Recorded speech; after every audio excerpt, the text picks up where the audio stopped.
बबलू एक गरीब लड़का था। वो शहर के एक होटल में वेटर की नौकरी करता था। बबलू दिमाग का बड़ा तेज था। अपनी मीठी बातों से ग्राहकों का मन मोह लेता था। इससे उसे अच्छी खासी टिप मिल जाया करती थी। मगर फिर भी कभी कभी उसे ऐसे ग्राहक मिल ही जाते जो बड़े कंगले होते थे। ऐसे ग्राहक न तो खुद अच्छे से खाते थे और न ही टिप देते थे। एक दिन इसी तरह का एक ग्राहक वहां आया। बताइए साहब, क्या लाऊं? खाने में क्या क्या है? चिकन में chicken handi, chicken Pathani, chicken Lucknowi, chicken kadhai. Mutton में mutton kofta, mutton masala, mutton Mughlai. कीमे में कीमा पाव, कीमा घोटाला, कीमा फ्राई। ठंडे में केसर, फलूदा और रसमलाई। गरम में नॉर्मल, स्पेशल, मसाला, कॉफी और चाय। बताइए साहब, क्या लाऊं? इतना कहकर बबलू ने ऑर्डर लिखने के लिए एक पेन निकाला। ऐसा करो, फटाफट एक चाय लेकर आओ। ऑर्डर सुनते ही बबलू का मुंह उतर गया। वह बोला, बस चाय? हाँ। बबलू मुंह लटकाए अंदर गया और दूसरे वेटर से बोला, चाय दे दे उस कंगले को। उस शाम होटल के मालिक ने बबलू और दूसरे काम करने वालों को एक बुरी खबर सुनाई। अब इस होटल को हमेशा के लिए बंद करने का टाइम आ गया है। क्या हो गया सेठ? इस जगह के मालिक ने ये जगह किसी पिज्जा हट वाले को बेच दी है। अब यहाँ होटल नहीं, पिज्जा की दुकान चलेगी।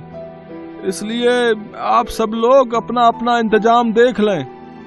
इस पिज्जा हट ने तो हमें ही हटा दिया। होटल बंद हुए कुछ दिन बीत गए। बेचारे बबलू को कोई काम नहीं मिला। वो अपनी छोटी सी खोली में उदास बैठा था। तभी उससे मिलने उसका एक दोस्त रघु वहां आया। रघु को देखकर बबलू बहुत खुश हुआ।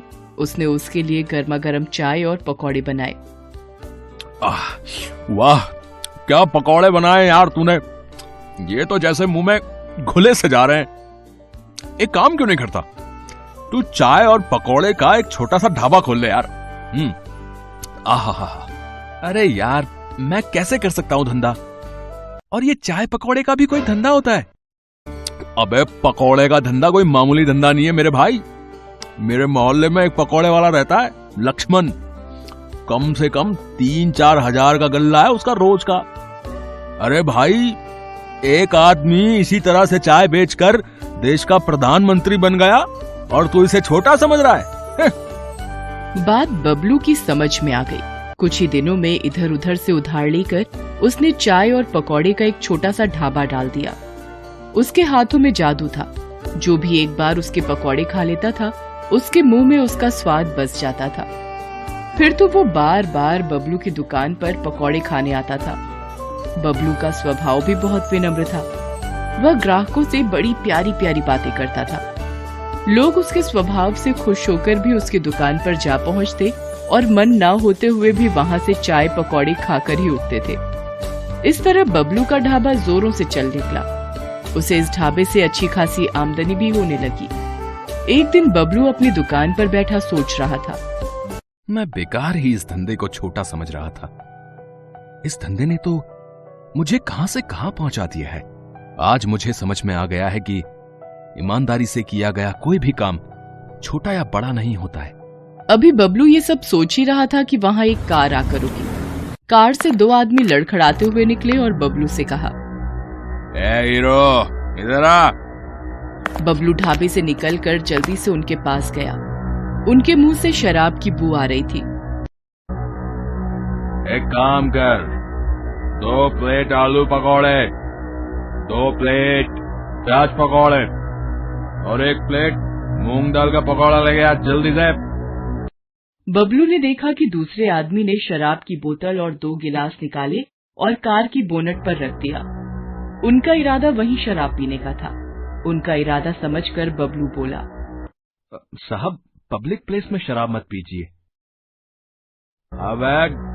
अबे जा, ज्ञान मत दे, ऑर्डर ला जल्दी से। बबलू जल्दी से ऑर्डर लेकर आया। उन दोनों आदमियों ने वहां शराब पी और पकौड़े भी खाए। फिर दोनों वहां से जाने लगे। तभी वहां बबलू आया और बोला, साहब, पैसे तो देते जाओ। मुझसे पैसे मांग रहा है? अबे जानता मैं कौन हूँ? आप कोई भी हो, मुझे मेरे पैसे दे दो। आपके टोटल 120 रुपया हुआ है। अबे वीरेंद्र भाटिया नाम है मेरा। इस पूरे इलाके का म्युनिसिपल कमिश्नर हूं मैं। अबे तेरा धंधा बंद करवा दूंगा तो जानता नहीं मेरी पावर को।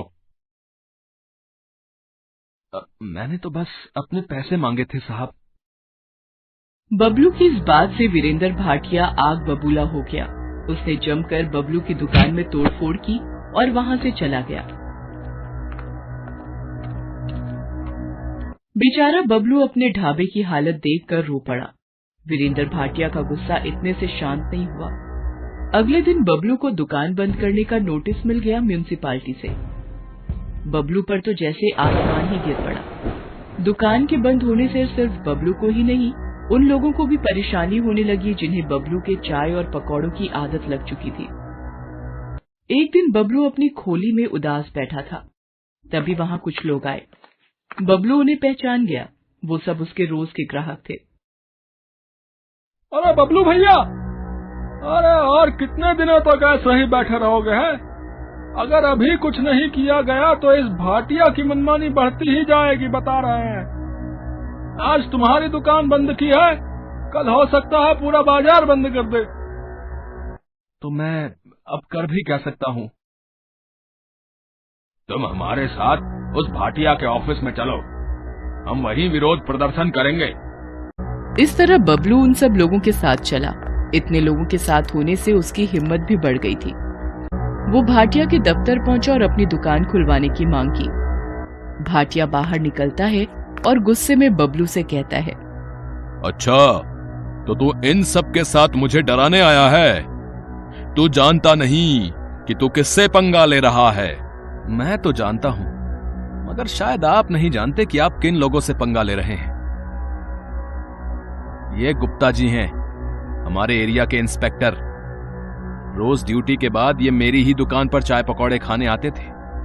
ये धर्मपाल जी हैं, यहां के एमएलए के खास आदमी। इनकी पार्टी की मीटिंग भी मेरी ही दुकान पर मेरे ही चाय के पकौड़ों के साथ होती है। आज 10 दिन से मेरी दुकान बंद है। ये सब गुस्से से बौखलाए हुए हैं। अब आप समझ लीजिए कि कौन किससे पंगा ले रहा है। ये छोकरा ठीक ही कह रहा है। पुलिस और नेता लोगों से पंगे लेना ठीक नहीं है। ठीक है, मैं तुम्हारी दुकान खोलने के कागज तैयार करवाता हूं। फिर भाटिया अंदर जाता है और बबलू की दुकान का परमिट लाकर उसे दे देता है। इस तरह बबलू की होशियारी और लोगों के साथ से उसकी दुकान फिर से चल पड़ती है। Thanks for watching.